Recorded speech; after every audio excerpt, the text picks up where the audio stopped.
Kamusta na nga po mga master at sa pagkakataong ito ay atin ang ipagpapatuloy na gisahin ang chapter 13 to 16 sa manhwa series ng Tomb Raider's King. Kaya't atin na nga pong agarang umpisahan. Ipinakita sa atin ang ilang mga kaganapan bago pa man tuluyang mangyari ang pagkawasak ng silid. Dito nga ay masisilayan nating nakaupo si Joyon sa isang mesa at abalang nagtatype sa teleponong pagmamayari nitong si Sasaki. Maya-maya pa ay iniabot niya ang telepono sa dalaga na literal na mapupuna ang kislap sa mga mata at agad na tinanong kung seryoso nga ba siya sa pagyaya ng date. Inayos ng binata ang kanyang jacket at sinabing kakaunti lamang ang alam niya sa lingwaheng Hapones at tinanong kung mag-isa nga ba siyang pumunta roon. Nagulat ang dalaga nang sabihin nitong binata na dapat ay kasama niya ang hukbong Hapones at sinabing malamang ay hindi siya papayagang sumama ng mga ito sa kanya. Hinaplos nitong binata ang ulo ng dalaga at iminungkahing tumakas silang dalawa ng magkasama at bagyang bigyan ng problema etong Japanese excavation team. Namula nga ang mukha nitong si Sasaki at talagang napapaisip kung etong poging binata ba ang magtatangkang paslangin siya. Noong sila nga ay tuluyang makalabas ng silid ay nananatiling tumayo siya sa likod nitong si Joyon at iniisip na dahil nagtagpo na ang kanilang mga mata ay namarkahan na niya etong ating pangunahing tauhan kaya't magagawa na niyang basahin ang hinaharap nito. Maya-maya pa ay nasambit nitong binata na sapat na ang kanilang layo. Ngumiti ang dalaga at napagtanto na naiwan niya sa kanilang bahay ang future guide relic. Kampante nga siya kay Joyon hanggang sa bigla nitong hinugot ang kanyang katana at nagbanta na huwag gagawa ng anumang ingay etong si Sasaki at agad na ibigay na sa kanya ang pagmamayari nitong telepono. Pagkaabot nga niya sa kanya ay agaran niya itong winasak at ipinaliwanag na ginawa lamang niya iyon upang alisin ang mga bagay na maaaring magamit upang matukoy ang kanilang eksaktong lokasyon. Tiyak nga raw na magiging sakit sa ulo kung sakali mang dumating ang puwersa ng Japanese Defense Force at kasabay na lumapit siya sa dalaga at bumulong sa taingan nito na alam niya ang katotohanan ng tunay niyang pagkatao sapagkat siya nga raw ang nagmamayari ng future guide relic.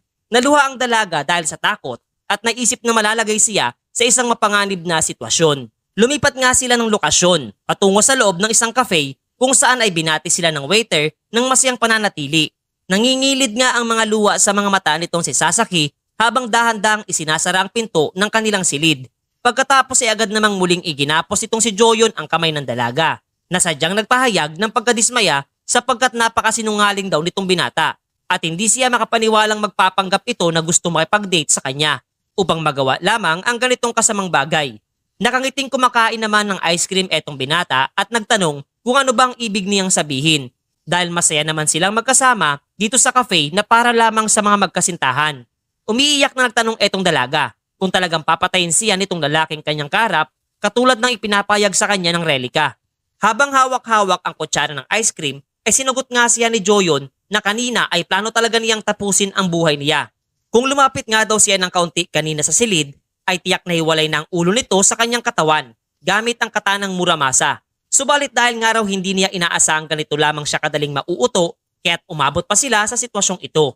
Inilapag nga ni Joyon ang isang kwaderno sa mesa at agad na inutusan itong dalaga na ilabas ang kanyang relika at simulan na ang pagsulat ng lahat ng kanyang mga nakikita mula rito. Ngunit nauutal namang sinabi nitong dalaga na naiwan niya ang future guide relic sa kanilang bahay. Mas minabuting itaas nitong binata ang manggas ng kanyang damit at nakita ang isang marka na nasa kanyang braso. Nagtanong itong si Joyon kung lumitaw ba iyon na magsimula siyang gumamit ng nasabing relika. Inutusan nga niya itong si Sasaki na hawakan ang marka sa kanyang braso dahil sa paraang iyon ay magagawa niyang tawagin ang kanyang pagmamay-aring relika. Dagdag pa nga nitong ating pangunahing tauhan na hindi siya makapaniwalang hindi man lamang alam nitong dalaga ang patungkol sa mga pangunahing kaalaman sa paggamit ng mga relika. Ginawa naman itong si Sasaki ang kautusan para sa kanya at hinawakan ang markang nasa kanyang braso at kagaya nga ng sinabi nitong si Joyon ay literal na lumitaw nga ang isang relika sa kanyang palad. Bagamat nakatali ang kanyang mga kamay ay sinimulan na nga niyang isulat ang lahat ng mga hula na nasa kanyang relika patungo dito sa kwadernong pagmamay-ari ng ating pangunahing tauhan. Makalipas ang ilang sandali ay tinanong siya nitong si Joyon kung bakit bahagyang bumagal ang pagsulat nitong dalaga at muling hinangad na bilisan ang pagkilos kung ayaw niyang masaktan. Sadyang nangangatog naman ang boses ng dalaga habang sinasabing dahil nakatali ang kanyang mga kamay ay madaling araw siyang mangawit. Tinanong din niya itong si Joyon kung gaano nga ba dapat karaming teksto ang kinakailangan niyang ilipat sa sarili nitong kwaderno. Sinagot naman siya ng binata habang abalang nakatingin sa telepono na kinakailangan niya di umanong isulat ang lahat na nakatala doon. Muli namang iminungkahay nitong si Sasaki na ibibigay na lamang niya ang future guide relic kung nais nitong si Joyon, tanging pakawalan lamang siya ng ligtas. Subalit ang panukalang iyon ay agara namang tinugon nito na hindi siya interesado dito at mas mainam na ituloy na lamang niya ang kanyang ginagawa. Subalit palihim niyang naiisip nitong si Joyon na kung sadyang nanaisin niya ang naturang relika ay kanina pa niya ito kinuha sa dalaga. Ngunit hindi niya ito magagawa dahil sa isa itong S-rank relic na isa sa mga pinakamataas na ranggo sa listahan ng mga nasabing bagay. Naalala nga niya ang kanyang natamong pinsala sa braso nung nakuha niya ang A-rank relic na Muramasa at malamang araw na dihamak na masigit pa dito ang pinsalang idudulot ng future guide relic kung magkataon sa kaniyang katawan. Nagpatuloy nga siya sa pagtingin sa kanyang telepono hanggang sa napukaw ang kanyang atensyon mula sa ingay na nagmumula sa labas nitong silid na kanilang kinaroroonan. Do'y makikita nga nating naroroon na etong militar na pinamumunuan nitong si Ryuki at pinaplanong maghalugog sa bawat silid ng gusali bagamat ayaw sanang pumayag nitong babaeng may-ari. Pasimple namang inoobserbahan sila nitong si Joyon mula sa siwang ng silid na kanilang kinaroroonan. Do'y natanong nga niya itong si Sasaki kung gaano nakadami ang kanyang natapos na pahina. Na sinagot naman nitong patapos na siya sa unang bahagi ng kanyang kwaderno. Nakontento naman etong si Joyon sa sagot niyang nakuha at sinabing pwede na siyang huminto. Hinangad namang malaman nitong si Sasaki kung ibig bang sabihin nito ay papalayain na siya nitong ating pangunahing tauhan. Subalit agad nga siyang binalot muli ng takot sapagkat inilabas nitong binata ang katanang Muramasa. Kaya't dahil dito ay muli na namang nagmakaawa siya na huwag papaslangin at handa siyang magsulat pa ng propesiya tanging huwag lamang siya sasaktan. Nawika naman itong si Joyon na kung iniisip nitong dalaga na may halaga pa siya para sa kanya ay nagkakamali nga daw siya. Pinaliwanag nga nitong binata na mukhang hindi talaga nito nauunawaan ang lahat at kung iniisip nitong si Sasaki na siya ang kumukontrol at tunay na gumagamit sa kapangyarihan ng future guide relic ay nagkakamali nga daw ito dahil siya ang mismong ginagamit ng relika sa personal nitong kagustuhan. Itinaas nga nitong binata ang katana at nasambit na marahil na ito lamang ang tanging paraan upang mabuhay etong dalaga na literal na maluha-luha na dahil sa ginagawa nitong si Joyon. Ngunit hindi naman siya ang pinuntirya nitong ating pangunahing tauhan bagkus eto nga ang future guide relic ang kanyang tinarak. Nagarang nagpahayag ng pagkundina at pagreklamo sa sakit na nararamdaman. Sadyang ang nagmumura ito sa tindi ng galit para sa binata habang ang aksyon nga nitong isinagawa laban sa relika ay nakaapekto din para dito sa dalaga na kapanawalan ng malay at bumagsak sa lapag. Ang kanyang aksyong naisagawa ay agarang kinilala din ng system at inihayag na matagumpay niyang nawasak ang isang masamang relika. Hanggang sa ang kanyang pagmumuni-muni ay nahinto nung biglang pumasok sa naturang silid etong dalawang sundalong Hapones at kinumpirma ang kanyang pagkakakilanlan. Habang kasakasama etong si Ryuki na nagpahayag ng galit sa ginawa nitong binata. Ngunit mas lalo ang mga itong nanggalaiti nung kanilang masilayang nasusunog na etong future guide relic. Pabiro pa ngang nawikan nitong si Joyon na mukhang hindi naman labis na nabigla etong nasabing sundalo bagamat ang isa sa kanilang pinakamalagang relika ay dahan-dahang naglalaho na patungo sa kawalan sa harapan ng kanyang mismong paningin. Halos kagatin na nga nitong si Hiroyuki ang kanyang labi dahil sa tindi ng galit at kaagad na inatasan ang dalawa niyang kasamahan na barilin na nila etong tampalasang binata at tuluyang idispatcha mga master. Agad itinutok ng mga sundalo ang kanilang mga baril sa ating pangunahing tauhan. Subalit isang mapanghamong ngiti lamang ang isinagot sa kanila nitong si Joyon at nawikang maaari nilang subukan kung talagang may lakas sila ng loob para gawin iyon. Galit na galit nga itong si Ryuki sa kapal ng mukha niya habang biglang may inihagis ang ating pangunahing tauhan sa ere at sinabing kesa magalit ay mas mabuting kainin na lamang nila iyon na talagang ikinagulat ng mga sundalo at tumingala. Ipinaliwanag nga ng ating pangunahing tauhan na ang relikang iyon ay pagmamay-ari ni Abi kaya't ibabalik niya ito sa kanila. Sabi pa nga ng binata na sa tindi ng sarap nito ay handa ang sino man na pumaslang tanging makuha lamang ito. Kasabay ng bigla niyang pagkawala na parang usok. Muling galit na sumigaw etong si Ryuki habang hawak-hawak ang mochi na nahulog sa kanyang palad. Kasabay ng biglang pagbabago ng ekspresyon ng kanilang pagmumuka at nagtanong na ano ang amoy na iyon.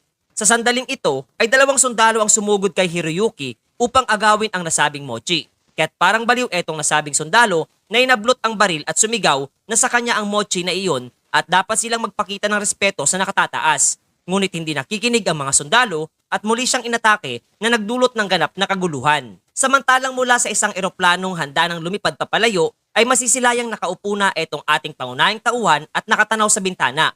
Mababakas ang simpleng ngiti mula sa kanyang pagmumuka habang masayang sinasabing sa buong mundo ay walang masuhusay na escape relic kaysa sa housemaid's mochi. Ipinaliwanag nga niya na ang mochi ay hindi lamang nakakaakit o nakakaengganyo sa kalaban, bagkus kapwa agad din tineteleport ang sinumang nagmamay-ari nito. Pagkatapos ay muling binuksan niya ang kanyang kwaderno at sinimulang tingnan kung ano ang inilahad ng future guide relic para sa kanya. Saad pa nga ng ating pangunahing tauhan na sinusuportahan ng TKBM Group ang pagtuklas at paggamit ng mga relika sa bansang Japan. Kaya't hindi malabong nagkakilala na etong si Sasaki at CEO Kwontai. Dagdag pa nga niyang kung tama ang kanyang hinala ay tiyak na may hula ang future guide relic patungkol sa nasabing individual. Nagsimula siyang hanapin ang pahinang iyon at biglang nanlaki ang kanyang mga mata nang matagpuan niya ang nilalaman patungkol sa nasabing lalaki. Habang nakaupo sa upuan ay kalmado niyang binasa ang nakasulat. Ayon dito, sa loob nga raw ng isang buwan ay pupunta etong si Joyon sa ilalim ng mundong umaapaw sa kasakiman at pagnanasa. At nakasulat din dito na sa lugar na iyon ay magkakatotoo ang hula patungkol sa isang napakalaking sakuna. Napaisip itong si Joyon pagkabasa nito at tinanong ang kanyang sarili kung anong klaseng underground world na puno ng kasakiman at pagnanasa ang ipinapabatid sa kanya ng hula. Hanggang sa kanyang napagtanto na maaaring ang tinutukoy nito ay may kaugnayan sa underground auction sa Las Vegas. Do'y muling naalala niya etong si Seong Woo at ilan nitong mga kasamahan na inatasan niyang mangalap ng mga impormasyon patungkol kay CEO Kwontai. At ayon nga sa inisyal na pagsasaliksik ng mga ito ay may 3 tao di umanong gumagamit ng alias na JK. Kaya't nakatitiyak siyang isa sa mga ito etong naturang lalaki na kanyang pinakapakay. Magkaganoon man ay higit na bumabagabag sa kanyang isipan ang huling bahagi ng hula patungkol sa isang pandaigdigang sakuna. Sinabi niyang ang pandaigdigang dilubyong iyon ay isang pangyayari na may kinalaman sa matinding impluwensya ng mga relika sa kanilang mundo at do'y nagsimulang malaman ng buong daigdig ang patungkol sa mga libingan. Dahilan upang mabilis na sumikat ang tungkol sa paghuhukay at pangungulekta sa mga ito. Mas naging taimtim ang kanyang pagmumuni-muni at sinabing kung tama ang kanyang naaalala ay hindi dapat ganoon kaaga magsimula ang nasabing pandaigdigang sakuna. Sinabi din niya sa kanyang sarili na ang pinakamahalagang bahagi ng hula ay ang linyang, ang Diyos na nakakaunawa sa iyong masiding kasakiman ay hihingi ng iyong pakikipagtulungan. Dito ay kanyang napagtanto na maaaring may lilitaw na isang God tier relic sa nasabing auction. At ang relikang iyon ang siyang naging susi kung kaya't naging napaka-impluwensyal sa nakaraan nitong si Chairman Kwontai. Napangiti nga siya at sinabing kung ganoon ay kinakailangan niyang makuha ang relikang iyon sa kahit anong mangyari. Samantalang sa loob ng isang conference room ng Japanese Excavation Research Team ay maririnig ang boses na nagsasaad na nagkamalay na di umano etong si Sasaki. Ngunit napakahina pa rin ito sa kasalukuyan. Doon ay may isang sundalong nag-uulat ng mga impormasyon sa kaniyang mga higher up na tila tuluyan ng nawasak talaga ang future guide relic. Biglang may nagtanong kung totoo bang sa gitna ng isang kaguluhan ay nagkabarilan etong si Captain Mori at ang kanyang mga kasamahan gamit ang kanilang mga service weapons at ninais na malaman kung malubha silang nasugatan at hindi nakadalo sa pulong. Na sinagot naman itong sundalo ng oo habang nakayuko. Galit na tumayo at sumigaw etong lalaking nakasuit sapagkat hindi niya nauunawaan kung bakit ito nangyayari at iniisip kung sa tingin nga daw ba nila ay isa lamang itong biro. Habang pilit na pinapakalma ng kanyang mga kasamang naroroon. Samantalang sa gitna ng nagaganap na komusyon ay may isang babaeng pasimpleng nanonood sa mga nangyayari habang makikitang may kausap ito sa telepono. Iniulat nga niya na totoong naglaho na ang future guide relic at nahaharap sa matinding problema ang puwersa ng bansang Japan. Galit naman siyang tinanong ng nasa kabilang linya kung iisang tao lamang ba talaga ang may gawa nito na sinagot naman ng babae ng oo. Nagtanong naman etong babae kung ano na ang susunod nilang magiging hakbang at kung dapat ba silang magiganti mula sa pagkalugi. Ngunit sumagot naman ang kausap niyang lalaki na hindi na nila kinakailangan pa ang paggiganti at mas mabuting tingnan na lamang nila itong pangyayari sa ibang anggulo. Ipinaliwanag ng lalaki na kung kaya ng ating pangunahing tauhan na wasakin ng ganon lamang kadali ang isang future guide relic ay tiyak na napakalakas niya at hindi ba't mas kapaki-pakinabang na mapasama siya sa kanilang grupo. Hindi naman sang-ayon etong babae. At agad na sinabing winasak nito ang isang napakahalagang relikang nasa kanilang pangangalaga. Kaya't papaano nga raw kung gawin din niya iyon sa iba pang mga relika ng kanilang kumpanya. Ngumiti lamang etong lalaking nakasalamin at siniguro sa kanyang kausap na imposibleng maganap ang bagay na iyon lalo na laban sa kanilang presidente. At kapwa sinabing hindi iyon mangyayari kung aalokin nila itong binata ng malaking halaga ng pasahod. dahil walang hindi kayang bilhin at lutasin ang pera sa mundong ito. Pagkatapos ay inilipat ang eksena sa Las Vegas, Amerika at sa loob nga ng isang magarang hotel at restaurant ay masisilayang nakaupo etong si Joyon sa harapan ng isang malaking panoramic window at umiinom ng juice. Nakakadama nga siya ng pagkabagot at galit na tinatanong ang sarili kung nasaan na nga ba sa kasalukuyan etong mga walang hiyang gangster na kanyang binablackmail. Maya-maya pa ay napukaw ang kanyang atensyon nung nakarinig siya ng ingay mula sa di kalayuan at nakita etong si Seong Woo kasamang isa pang lalaki habang nakabuntot ang isang security guard. Ipinaliwanag nga nitong gwardya na ang Midos Auction House ay tanging para lamang sa mga rehistradong kalahok, kaya't kung hindi sila kabilang dito ay kinakailangan na nilang agarang umalis. Habang nakikinig sa pagtatalo ay isinandal ng ating pangunahing tauhan ang kanyang ulo sa kanyang kamay at pumikit. Muli namang sinabi ng gwardya na kung magpapatuloy sila sa pag-iingay ay mapipilitan siyang palabasin sila ng persahan. Ngunit patuloy lamang na galit na sumisigaw etong si Seong Woo na wala daw siyang naiintindihan at inutusan pa nga ang gwardya na magsalita sa lingwaheng Korean. Doy hindi na nga tuluyang napigilan ng ating pangunahing tauhan ang sarili at sinabing nasa bansang Amerika sila. Subalit mapilit pa rin etong si Seong Woo na magsalita ng wikang Koreano etong kanyang kaharap na talagang ikinabigla nitong si Blondie Boy. At kapwa sinabi niya sa nasabing gwardya na ang tatlong individual na kararating pa lamang ay kanyang mga bisita kaya't ayos lamang ang lahat. Pagkarinig nito ay agad na humingi ng paumanhin ang nasabing gwardya at sinabing nakagawa siya ng isang malaking pagkakamali habang ang tatlo niyang bataan ay naguguluhan sa mga nangyayari. Pagkaalis nitong gwardya ay agad nagtanong etong si Seong Woo nang may pagkagulat kung marunong nga daw ba talaga magsalita ng Ingles etong si Joyon. Ngumiti nga etong binata nang may pangahamak habang nakatingin sa mga lalaki at sinagot siyang hindi na iyon mahalaga pa. Pagkatapos ay sinabi niya kay Seong Woo na umupo at ilahad kung ano ang kanilang mga natuklasan. Maya-maya ay iniabot ng mga ito sa binata ang isang maliit na kwaderno na naglalaman ng mga impormasyon patungkol sa tatlong tao na may inisyal na JK. Matapos tingnan nitong binata ang lahat ay ngumiti siya at nawika sa sarili na magiging kapaki-pakinabang para sa kanya ang serbisyo nitong tatlong lalaking naroroon. Doon tinanong siyang muli ni Seong Woo kung nahanap na nga ba niya ang taong kanyang tinutukoy. Nagpatuloy lamang sa magbukas ng kwaderno etong si Joyon at habang kinukumpirma na positibo ang kanyang kasagutan. Inilapag nga niya sa mesa ang kwaderno at sinabi sa sarili na ito mismo ang peking pagkakakilanlan na ginagamit ni CEO Kwon Tae batay sa kanyang pagkakaalala. Pagkatapos ay kinuha na niya ang isang maliit na berdeng aklat at sinabi sa sarili na kung dadalo si Chairman Kwon Tae sa naturang auction ay nakatitiyak siyang may napakahalagang relika ang naroroon. Kaya't plano niyang suriin ang mga ito habang maaga. Pagbukas niya ng aklat ay agarang binusisi niya ng mabuti ang mga naroroon at sinabi sa sarili na posibleng may lumitaw na relikang nasa antas ng Diyos dito sa magaganap na auksyon. Tinanong muli siya ni Seong Woo kung ano ang hinahanap ng ating pangunahing tauhan mula sa katalogo. Sabay sabing tanging mga napakayamang tao lamang ang kayang bumili ng ganoong mga bagay. Idinagdag pa nga niya na kung may balak si Joyon na kumita rito ay wala siyang mapapala at baka pati ang kanyang dalawang bayag ay maibenta. Ngunit hindi naman siya pinansin ng ating pangunahing tauhan na patuloy lamang sa pagbukas ng bawat pahina sa hawak na katalogo. Nagtataka nga siya sapagkat wala siyang anumang makitang nakalistang relikang nasa antas ng Diyos at tinanong ang sarili kung ano ba talaga ang sinasabi ng hula. Nandirito nga daw ang pluma ni Shakespeare pati na rin ang Code of Hammurabi na nais niyang mapasakamay. Habang patuloy namang hindi na uunawaan nitong si Seong Woo sa isang tabi kung ano ang kanyang tinutukoy. Biglang tumayo etong si Blondie at malakas na inampas ang mesa at pasigaw na tinanong kung sasali ba talaga si Joyon sa naturang auction na muli lamang niyang sinagot ng oo. Nanatili sa pagkakatayo si Seong Woo at galit na sumigaw na literal na nakakapanlula di umano ang plano niyang pasukin sapagkat tiyak na napakalaki ng panimulang bid dito at binigyang diin na tanging pumunta lamang sila upang bumuo ng ugnayan sa mga bigating negosyante at hindi para bumili. Sa kanyang mga pahayag na narinig ay nagpasya itong si Joyon na isara na ang aklat niyang hawak. Kasabay na pagtatanong kung sa tingin nga daw ba nitong si Seong Woo ay wala siyang hawak na pera upang makabili ng mga items sa auction. Pagkatapos ay tumayo nga ito at nagtungo siya sa labasan. Do'y nagmamadaling sumunod naman sina Seong Woo kasamang iba pa. Ayon pa nga sa ating pangunahing tauhan na mukhang nakakalimutan na nitong sina Blondie na ang Las Vegas ay ang siyang binansagang lungsod ng sugal.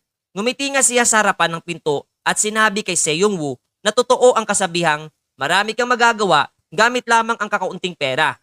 Pinagpapawisan naman etong sina Seong Woo habang tinatanong etong binata kung talaga bang naniniwala etong kikita siya mula sa pagsusugal. Sapagkat itong araw ay isang malaking kabaliwan lamang at puno ng pandaraya. Gayon din, tinawag pa nga niya itong binata na literal na isang taong maluag ang tornilyo sa pag-iisip mga master. Makalipas ang ilang oras ay ipinakita sa atin ang napakalaking numero na lumabas sa counter. Etong si Seyong Woo nga ay gulat na gulat at nagtatanong kung hanggang saan patataas ang mga numero at sadyang ang lahat ay namamangha sa kanilang nasisilayan. Samantalang nakaupo lamang ng tahimik etong ating pangunahing tauhan sa harapan ng isang slot machine at patuloy lamang na tumatama ng napakalaking halaga. Patuloy na hindi maarok ng isipan nitong si Seyong Woo ang lahat at sinabing sadyang kakaiba ang lahat dahil sa bawat upuan nitong binata na slot machines ay nananalo ito ng milyon-milyon. Kaya't papaano nga daw ba ito nagagawa ng ating pangunahing tauhan? Pagkaraan ng ilang minuto ay kinuha na nga niya ang resibo mula sa makina at marang iwinagayway ito sa harapan ni Seyong Woo. Sinabi niyang pumunta na sila sa iba pang mga establishmento kaya't dapat na nilang ipagpalit ang tseke ng pera. Nanginginig etong si Blandy at hindi makapaniwala sa laki ng halaga ng salaping nakasaad sa loob nitong tseke at sinabi pa ngang baka'y magtangkang pumatay sa kanila dahil sa sobrang laki nitong pera. Hanggang sa bigla na nga lamang silang pinahinto ng isang gwardya at magalang na nagsabing kinakailangan nila siyang inspeksyonin. Dahil ngayon lamang di umano nangyari sa buong kasaysayan ng kanilang kasino na may nanalo ng sunod-sunod ng ganoon kalaking halaga. Wala namang pag-aalinlangang pumayag ang ating pangunahing tauhan at ibinuka ang mga braso upang simulan ang inspeksyon. Habang sinusuri nga siya ay napansin nitong gwardya ang isang kakaibang gintong keychain na nasa kanyang daliri. Mula dito ay inilabas ni Joyon ang isang maliit na kutsilyo at sinabing isang palamuti lamang iyon na kanyang binili dahil nagustuhan niya ang kulay. Agad na ninais kumpirmahin nitong gwardya ang naturang bagay at matapos ang pagsusuri ay sinabi nitong gwardya na wala namang kakaiba o kaduda-duda mula sa naturang kutsilyo. Napangiti naman etong ating pangunahing tauhan sapagkat sa isip niya ay normal lamang ito sa unang tingin. Ayon pa nga sa kanya na ang maliit na kutsilyo ay ang siyang tunay na relikang gintong palakol na tanging nagkukubli sa naturang kaanyuan. Ginawa nga raw niya ito sapagkat ang gintong palakol ay may natatanging kakayahan na maramdaman ang mga kayamanan at halaga ng mga bagay-bagay. Dahil nga raw sa relikang ito ay nagawa niyang matukoy kung alin sa mga slot machine na naroroon ang magbibigay sa kanya ng malaking panalo. Gayon din ay maaari din niyang malaman kung saang kasino siya makakakuha ng pinakamaraming pera. Samantalang matapos ang masusing inspeksyon ay wala maski anumang kaduda-duda at patunay ng pandarayang ginamit etong si Joyon. Humingi ng paumanhin etong gwardya at pabirong sinabi na tila ba napakaswerte lamang ng ating pangunahing tauhan.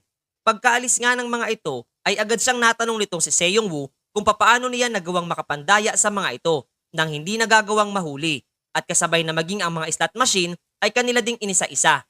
Ngunit hindi naman siya sinagot ni Joyon at mas minabuting atasan etong kanyang mga bataan na oras na upang lumipat sila ng ibang kasino. Lumapit nga siya sa kahera at iniabot ang kanyang tseke.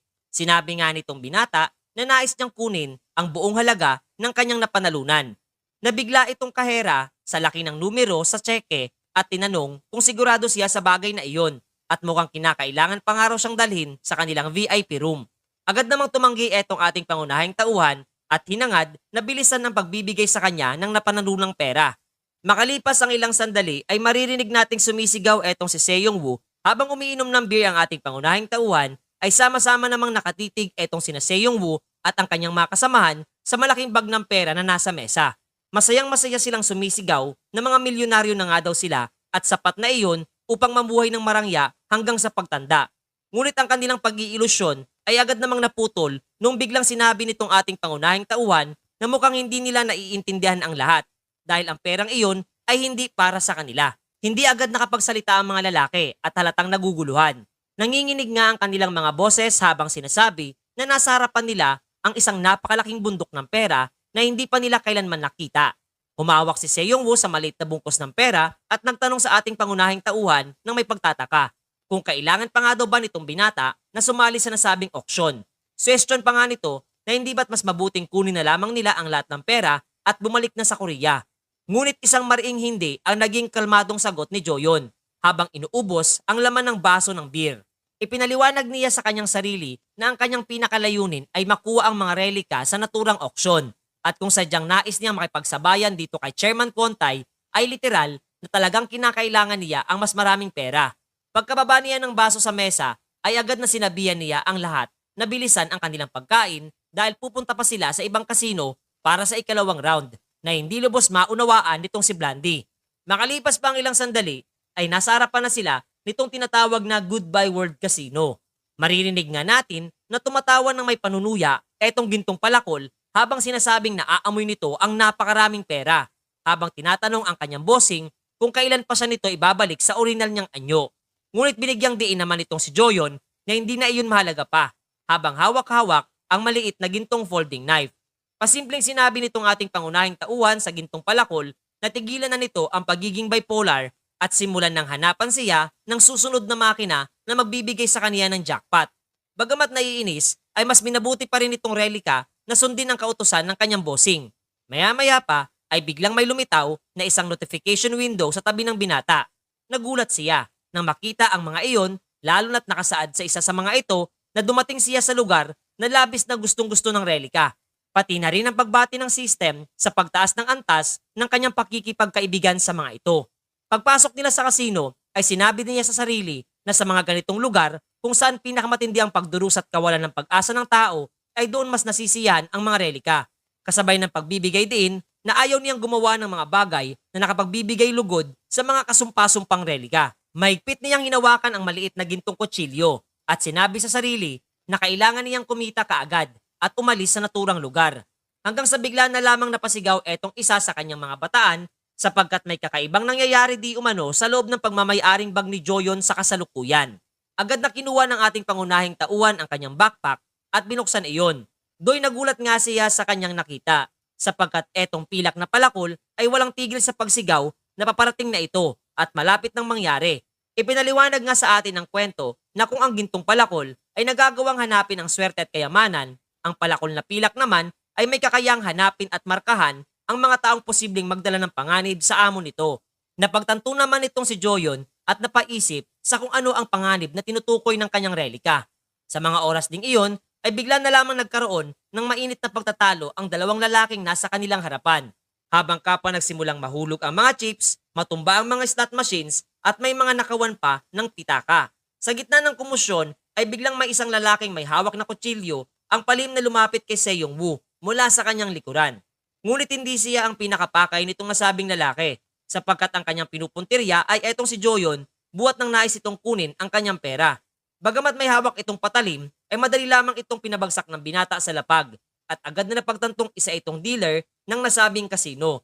Hindi nga niya maunawaan ang kasalukuyang nangyayari sapagkat hindi dapat lumitaw at magbukas ang isang gate sa loob ng isang kasino. Kaya't bakit nga daw ba ito nangyayari? Hanggang sa maya-maya ay bigla niyang naramdaman ang isang malakas at nakakatakot na enerhiyang nagmumula sa likuran niyang bahagi.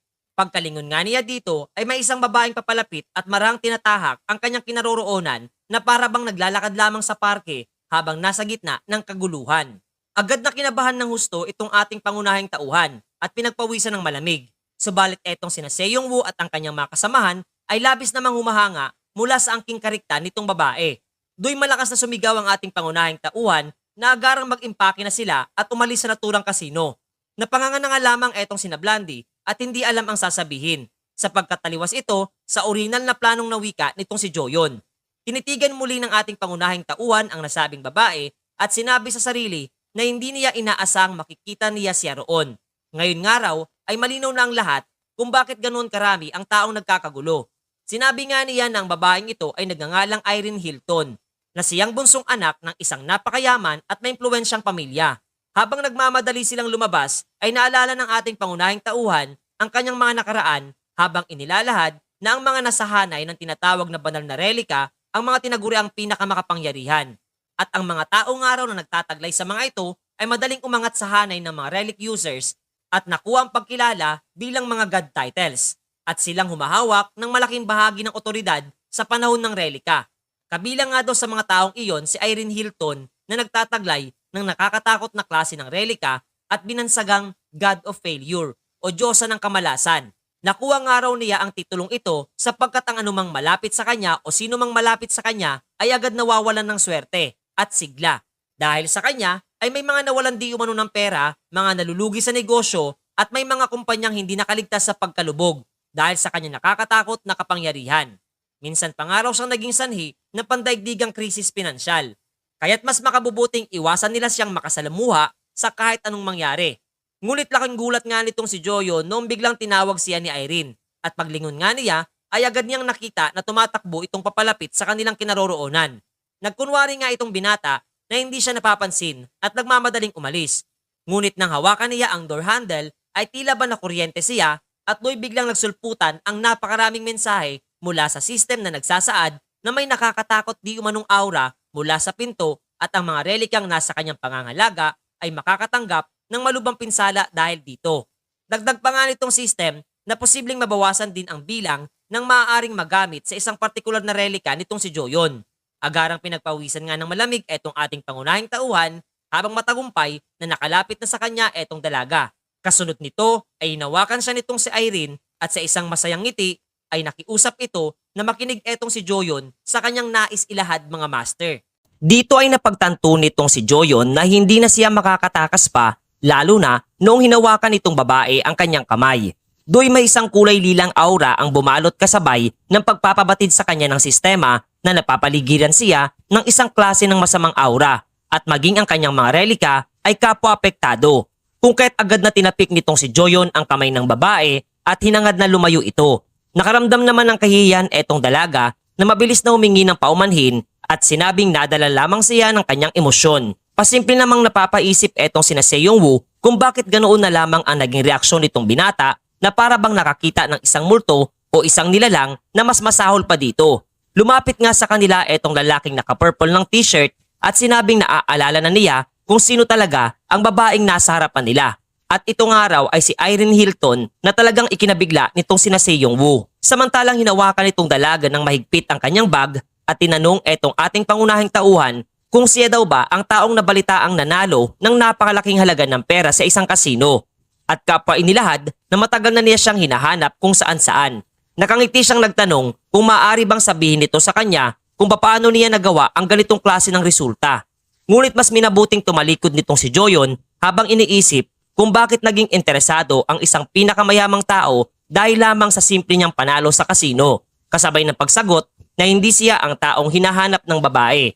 Mababakas naman ang pagkadismaya sa pagmumukha nitong dalaga mula sa nakuha niyang kasagutan. At dahil dito ay hindi na nga nakataste pa etong si Blondie at sinabing mukhang nababaliw na talaga etong si Joyon dahil sadyang wala itong pakundangang umalis bagamat ang babae niyang kausap ay si Irene Hilton. Kahit na isang gangster ay nangingibabaw naman dito kay Seiyong-woo ang pagiging isang gentleman kung kaya't lumapit ito sa dalaga at hinangad na humingi ng paumanhin dahil sa nangyari. Hindi naman ito ikinatuwa ng binata at nung kanyang mapagtanto na huli na ang lahat dahil nakandusay na sa lapag etong tatlo na walang kaide-ideya kung bakit nananakit ang kani-kanilang mga sikmura. Kaya't napilitan siyang akayin itong tatlo papalabas ng nasabing gusali. Makalipas noon ay makikitang nakaupo etong sina Joyon at Seiyong-woo sa labas ng kasino. Sinabi nga ng binata na makinig siyang mabuti sa kanyang babala sapagkat dapat nilang iwasan ang babaeng iyon sa lahat ng pagkakataon. Sadyang naguluhan naman etong si Blondie sa kung ano ang ibig niyang sabihin. Ngunit hindi na nga ipinaliwanag pa nitong binata ang buong detalye ng kwento at inatasan na lamang etong tatlo na kapag natauhan na sila ay maghanap ng isang ligtas na lugar at bantayan ng mabuti ang mga bag na may pera. Tinanong ni Seiyong-woo kung saan pupunta ang binata na sinagot naman nitong pupunta siya sa auction house at kapag natapos na siya ay tatawagan na lamang daw niya etong tatlo upang dalhin ang pera. Nadidismaya nga siya dahil sa hindi niya inaasahang pangyayari. Ngunit aniya ay wala na siyang magagawa pa. Pumasok na nga siya sa auction hall at masisilayang napakaraming tao sa buong paligid. Dito ay patuloy pa rin niyang iniisip na walang dahilan para sundan pa siya nitong si Irene. Hanggang sa walang ano-ano ay bigla na lamang may isang individual ang mayabang na nagsabing huwag harangan ang daan. Lumingon siya at nakita ang isang lalaking nakasalamin kung saan ay sinabi nitong ito di umano ang pasukan para sa mga VIP o napakahalagang tao lamang. At para nga sa mga ordinaryong tao kagaya nitong binata ay may ibang pasukang nakalaan aniya. Tiningnan siyang mabuti ni Joyon at napagtanto na ang kaharap niya ay ang mismong kanang kamay ni Chairman Kontay.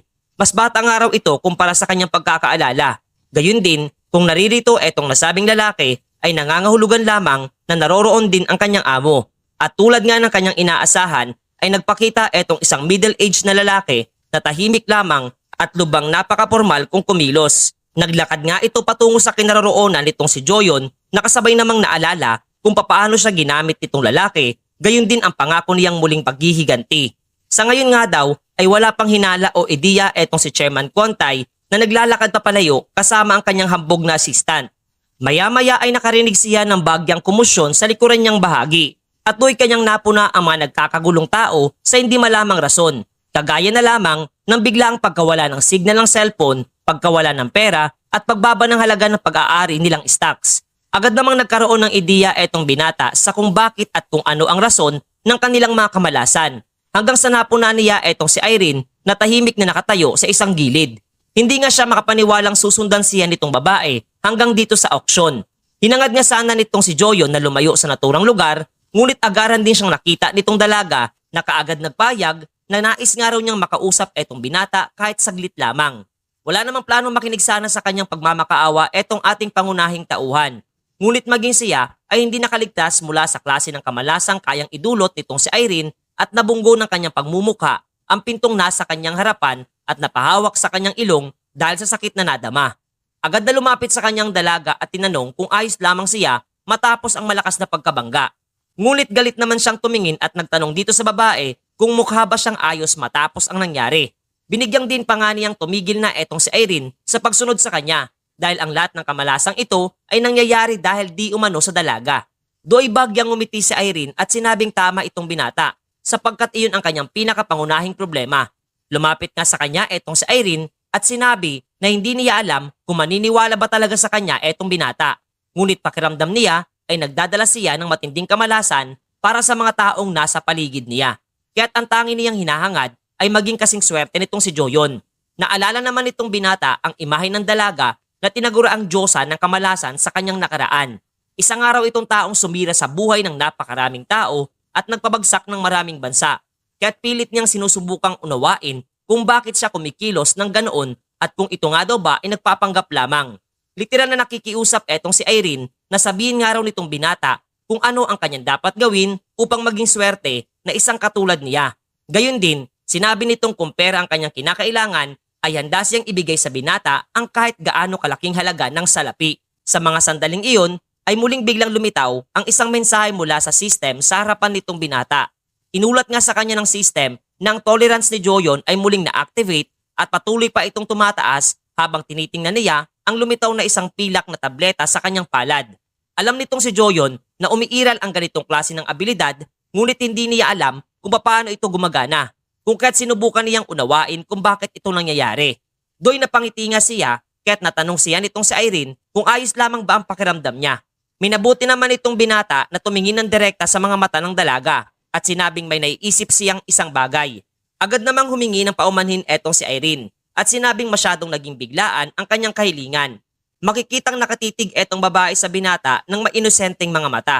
Nawika din niya sa kanyang sarili na wala siyang dahilan para iwasan siya. Bukod pa roon, ang tuloy-tuloy na epekto ng relika nitong si Irene ay siyang mas lalo pang magpapataas ng kanyang skill na tolerance. Naisip nga rin niyang maaari din siyang tulungan nitong babae sa panahon ng auction sa pamamagitan ng pagsira sa kakayahan at swerteng tinataglay ng iba pang mga kalahok dito. Kaya't sa madaling salita ay parang dalawang ibon ang tinamaan niya gamit lamang ang isang bato. Bigla ngang sumagi sa kanyang isipan etong kinamumuhian niyang chairman at kasabay na napatingin sa gilid na bahagi habang nagtatanong sa sarili kung maging ito ay naaapektuhan na ng kamalasan. Sa katunayan nga ay makikitang galit na itong si Chairman Kontay. Buwat sa balitang narinig niya mula sa kanyang kanang kamay na bigla na lamang nasunog ang pagmamay-ari nilang pabrika na nasa bansang China at patuloy na nagtatanong kung ano nga raw ang buong pangyayari. Pasimple namang napaisip si Joyon habang nasa isang tabi na maaaring sila ay nasa ilalim ng impluwensya ng relika nitong si Irene. Tumingin siya sa dalaga at nasambit na kung nangyari ito sa kanyang nakaraan ay malamang na agad din siyang aalis sa lugar na iyon. Kaya't ang ibig lamang nitong sabihin ay hindi pa alam ng matandang iyon ang tungkol sa Diyosa ng kamalasan. Napangiti nga siya at nawikang, ang kaaway ng kaaway ko ay kaibigan ko. Tiyak nga daw na malaki ang pakinabang na posibleng makuha niya mula dito kay Irene. Masayang tinugon ni Joyon ang dalaga at inilahad na mukhang maganda naman ang alok nito para sa kanya. Kasabay noon ay sinabi nitong binata na dapat alam nitong babae na napakahirap makamit ang klase ng swerteng mayroon ang kagaya niya. Dagdag pa nga niya na gustuin man niyang pag-usapan nilang dalawa ang mga detalye ng kanilang posibleng magiging kasunduan, ay mayroon nga daw siyang auction na dapat pang tahakin. Inalok din itong si Joyon etong si Irene kung nais itong samahan siya sa naturang auction. Ngunit nauunawaan din daw niya kung tatanggi ito dahil sadyang napakamahal di umano ng entrance ticket. Agarang sinagot naman siya ng dalaga na hindi problema para sa kanya ang halaga ng ticket sa auction. Napasimpleng nagpangiti dito sa ating pangunahing tauhan sapagkat alam niya sa kanyang sariling tatanggapin ito ang kanyang paanyaya. Para nga sa kanya, ang pagbili ng ticket ay parang pagbili lamang din ng tig-pipisong chewing gum. Pinagmasdan nga niya etong tumatakbong sa Irene para bumili ng ticket at naiisip kung ano kaya ang magiging kahinatnan ng babaeng ito pagdating sa hinaharap mga master.